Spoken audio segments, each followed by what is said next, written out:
লাচং থেকে রওনা দিয়ে ভিয়ান্থাম বিলে পার হয়ে 0 পয়েন্ট এসেছি। এখানে স্নোফল হচ্ছে। এটা হচ্ছে 0 পয়েন্টের যেই তিস্তা লেক, যেখান থেকে তিস্তার উৎপত্তি, সেই জায়গাটা। এখানে আমরা যেখানে দাঁড়িয়ে আছি, এটা একটি তিস্তা নদীর উপরে।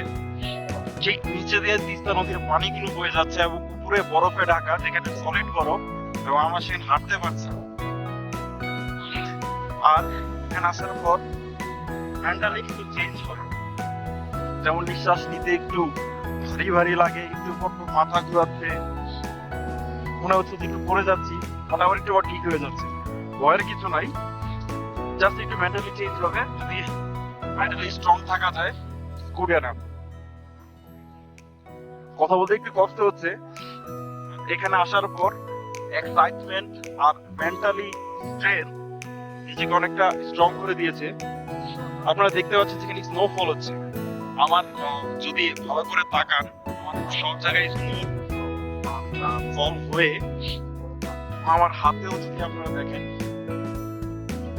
হয়ে জমে যাচ্ছে সারা শরীর, এবং স্নোফলটি ঠিক ওই দিক থেকে আসছে।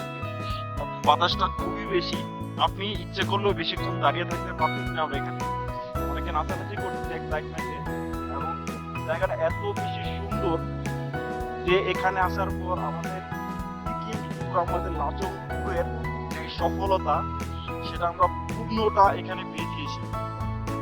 আমাদের মনে হচ্ছে যে এটা আমাদের দেখা সবচেয়ে best place in ever and ever.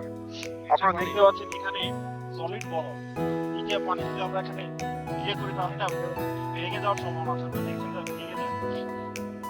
So এটা নিচে পানি বয়ে যাচ্ছে, এবং এখান থেকে তিস্তার উৎপত্তি হয়েছে। আমরা যে তিস্তা বাংলাদেশে দেখি, সেই তিস্তার উৎপত্তি এখানে হয়েছে। আর আপনারা ঠিক ওই দিকটা যেটা দেখছেন, ওইটা হচ্ছে চায়না বর্ডার।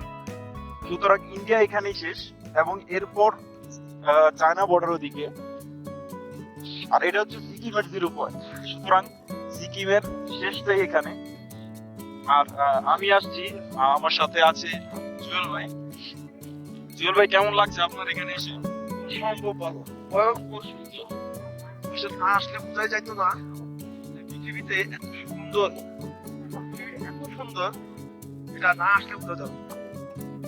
আমি মোবাইল ধরে রাখছি, কিন্তু কাজ একবার করে হলো এখানে আসার সময় করে, এবং বন্ধু বান্ধব নিয়ে অসাধারণ সুন্দর। এদিকে যে পাহাড়ের চূড়াটা দেখা যাচ্ছে, পুরোটাই মেঘে ঢাকা। এবং আমাদের আরেকটি বড় সৌভাগ্য যে আমরা সূর্য দেখতে পাচ্ছি, রোদ উঠেছে এখানে। এখানে রোদ ওঠার পর পাহাড়গুলো আরো সুন্দর লাগছে। যদি আপনারা দেখেন যে বরফগুলো আসলে ক্যামেরা কেমনটা আমি জানি না দেখাচ্ছে, বাট ইন ইউর ওপেন আইজ এটা এত বেশি সুন্দর, রিয়েলি অসাম। এটা দেখে আপনার মনে হবে আপনি স্বর্গিক কোনো কিছু দেখছেন। আল্লাহ তাআলার সৃষ্টি, আল্লাহ তাআলা এত সুন্দর করে সৃষ্টি করেছে এই দুনিয়াতে, যেটা আসলে মনোমুগ্ধকর, যেটার প্রশংসা আসলে করে শেষ করা যাবে না। এটা আল্লাহ তাআলার মহান সৃষ্টি, তার অপরূপ সৌন্দর্য পৃথিবীতে আল্লাহ দিয়ে রেখেছে।